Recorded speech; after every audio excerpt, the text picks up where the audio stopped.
हे welcome back. यसमा चाहिँ हामीले रिकर्सिभ क्वेरी हेर्न जाँदैछौँ, ठिक छ कि मतलब डिएनएस मतलब एक्चुअलमै books.kylaba.com को आइपी एड्रेस हामीले कसरी पाउने त कमन।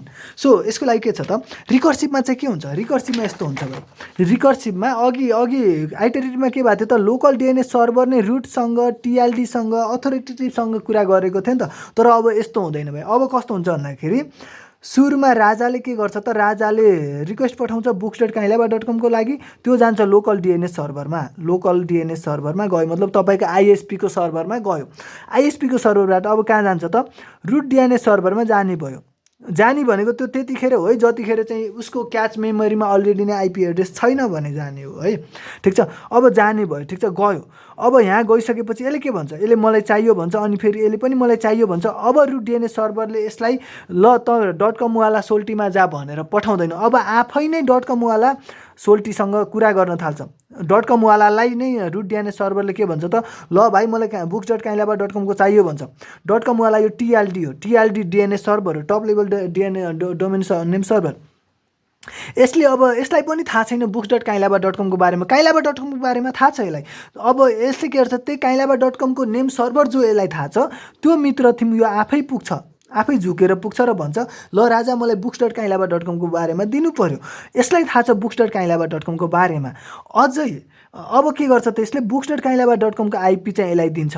अब यसले के गर्छ त, लौ राजा books.kylaba.com को आइपी, यसले फेरि दिन्छ books.kylaba.com को आइपी, र यसरी फेरि फाइनली राजाले पाउँछ र अनि बुम यसरी काम हुन्छ। यसमा चाहिँ कुरा ठिक छ। फरक यो थियो, लोकल डिएनएस सर्भरले तीनवटैसँग आफै कुरा गर्थ्यो भने यसमा चाहिँ लोकल डिएनएस सर्भरले रुट डिएनएससँग कुरा गर्छ, रुट डिएनएसले नभेट्दासम्म खोजेरै हिँड्छ क्या भाइ, ठिक छ।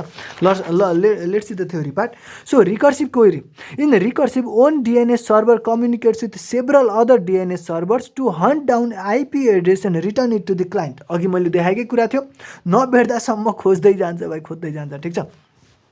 सो राजाले के गर्यो, books.kylaba.com हिट गर्यो। त्यो गरेपछि के गर्छ त, राजाको यो क्लाइन्टले रिक्वेस्ट पठायो लोकल डिएनएस सर्भरमा, ठिक छ। के भनेर पठायो भन्दा रिक्वेस्ट टु रिजल्भ books.kylaba.com, मलाई यसको आइपी एड्रेस चाहियो राजा। अब यसले के गर्छ, यसले अब रुट डिएनएस सर्भरलाई पठाउँछ मलाई books.kylaba.com को आइपी एड्रेस चाहियो।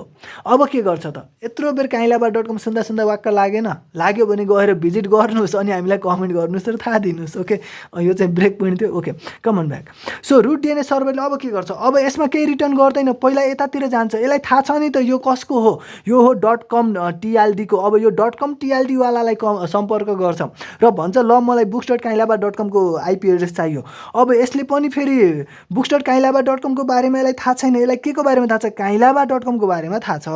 अब यो के गर्छ त, kylaba.com को नेम सर्भर जो हो त्यसलाई कुरा गर्न जान्छ, अथोरिटेटिभ डिएनएस सर्भर। यसलाई भन्छ ल राजा मलाई books.kylaba.com को बारेमा चाहियो।